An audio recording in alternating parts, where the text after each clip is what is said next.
learning static beast, now we want to understand travelling beast. That means moving from one point to another. So the main rules that we want to look at is understanding how to take specific parts of our hands off of the floor and then donating and transferring the pressure into the other 3 points.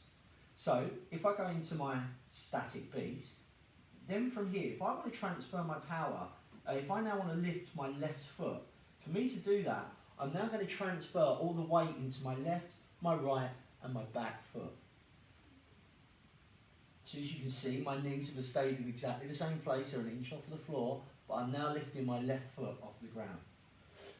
I recommend that you practice getting into the static beast position, and then from there, lifting the hand, lifting the foot. So try each hand as you're changing. So you want to start with your right hand, then start with taking your left hand, leaving your other 3 points on, then your left foot, then your right foot.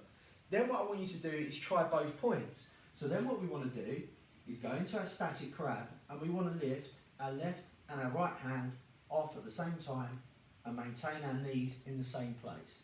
So again, it's that counterbalance of putting the pressure into my front hand and my back foot that are in contact with the floor, making sure we're tucking under that tailbone and engaging our abs.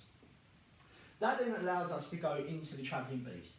So for travelling beast, I go into my static crab, go into my static beast, then from here, my hand and my foot, on alternate sides, will leave at the same time, and they will land at the same time. So I don't want the distance between the two to travel too much. So from here, I go into my static beast, and I'm keeping my hands nice and low to the floor, and they're alternating in their movement. Notice that my knees are staying underneath my belly button. I'm not lifting my hands too high or my feet too high. You should lift the limbs softly and they should land softly. And they should be moving in exactly the same time. The flow is all about making it look soft. So you remember, you're trying to take the same approach as an animal.